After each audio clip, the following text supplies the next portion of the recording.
আসসালামু আলাইকুম, welcome back to my channel Fauzia's mom. আশা করছি যে যেখান থেকে দেখছেন আমার এই ভিডিওটা, যার জায়গা থেকে সবাই খুব ভালো আছেন আলহামদুলিল্লাহ। তো আজকে আমার রেসিপি হচ্ছে লাউ পাতা দিয়ে চ্যাপা শুটকির ভর্তা রেসিপি বা শুটকি দিয়ে লাউ পাতার ভর্তা রেসিপি।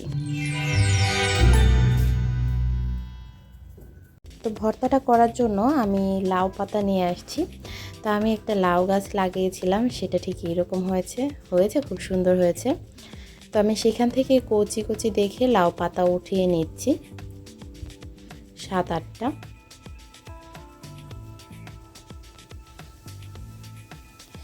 তো আমি লাউ পাতা উঠিয়ে নিয়ে এসেছি আর খুব ভালো করে ধুয়ে পানিও ঝরিয়ে নিয়েছি।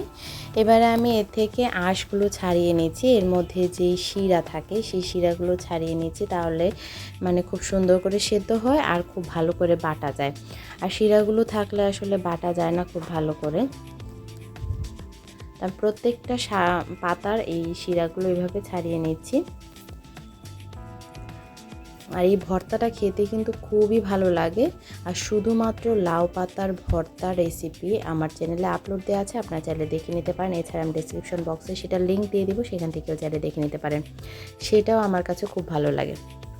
তো আমার এগুলো সুন্দর করে ছাড়ানো হয়ে গিয়েছে। এবারে একটা কড়াইয়ে আমি শাকগুলোকে দিয়ে দিচ্ছি, পাতাগুলোকে, আর সামান্য পানি দিয়ে আমি এটাকে সেদ্ধ করে নেব খুব ভালো করে।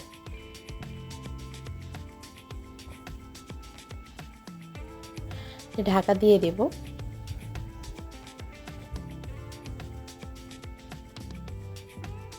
কিছুক্ষণ পর আমি ঢাকাটা উঠিয়ে নিয়েছি। আর এরই মধ্যে কিন্তু আমার পাতাগুলো খুব ভালো করে সেদ্ধ হয়ে গিয়েছে। আমি উল্টে পাল্টে দিচ্ছি আর পানিগুলো কিন্তু খুব ভালো করে শুষে নিয়েছে। আর পানিগুলো কিন্তু এই পাতার মধ্যেই রয়েছে। আর যখন ঠান্ডা হবে তখন পানিগুলো নিংড়ে ফেলে দিতে হবে।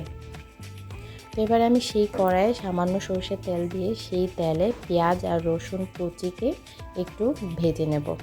নরম করে ভেজে নিলেই হবে।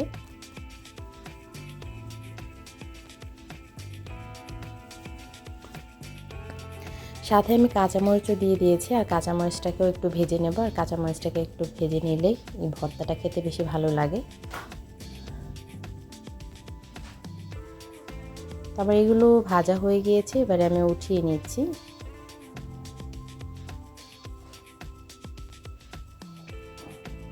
এবার সেই তেলে আমি এখানে যে পুঁটি শুটকি পাওয়া যায় সেই পুঁটি শুটকি আমি খুব ভালো করে ধুয়ে পরিষ্কার করে দিয়ে দিয়েছি। এবার তেলের মধ্যে খুব ভালো করে ভেজে নেব। আপনারা চাইলে অন্য চ্যাপা শুটকি যেটা সেটা দিয়েও করে নিতে পারেন, বা অন্য কোনো শুটকি দিয়েও করে নিতে পারেন। তবে এটা চ্যাপা শুটকি দিয়ে খেতে বেশি ভালো লাগে, খুব ভালো একটা স্মেল আসে, প্লাস এটার স্বাদটাও কিন্তু খুব ভালো আসে। তো এবারে আমি শুটকিটাকে খুব ভালো করে ভেজে নিয়েছি, দেখুন।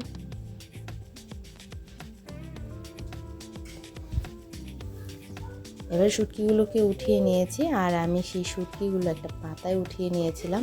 এবার আমি বাটতে চলে যাচ্ছি ভর্তাটাকে। আর ভর্তা কিন্তু পাটায় বেটে খাওয়ার মজাই আলাদা। এবার আমি সামান্য লবণ দিয়ে আমি আগে শুটকিটাকে বেটে নিচ্ছি।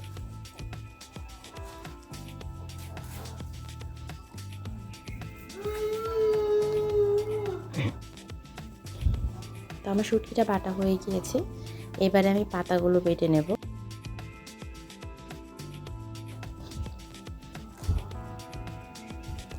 আমি পানিগুলো কিন্তু খুব ভালো করে নিংড়ে নিয়েছি চিপে।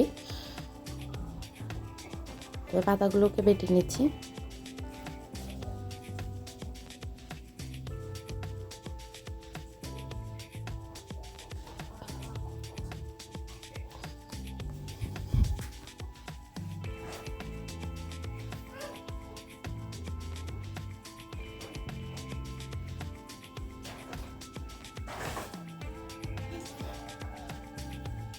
আমার পাতাগুলো বাটা হয়ে গিয়েছে। এবারে আমি পেঁয়াজ রসুন আর কাঁচামরিচগুলোকেও খুব ভালো করে বেটে নেব।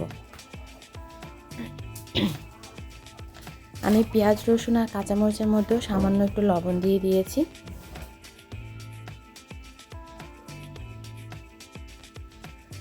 আমার পেঁয়াজ রসুন কাঁচামরিচও বাটা হয়ে গেছে। এবারে আমি সব কিছু একসাথে মিশিয়ে আরেকটা বাটা দিব, এতে করে সব কিছুর সঙ্গে খুব ভালো করে মিশে যাবে।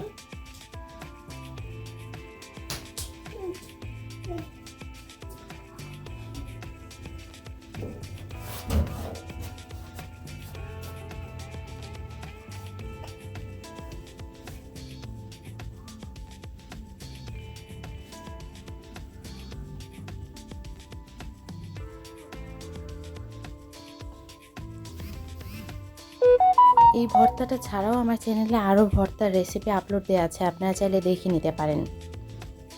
প্রত্যেকটা ভর্তা খুবই সুস্বাদু, আমি খুব মজাদার করে বানানোর চেষ্টা করেছি যেন খুব ভালো লাগে খেতে। এবারে আমি সব কিছু একসঙ্গে মিশিয়ে নিয়ে আরেকবার বেটে নিচ্ছি।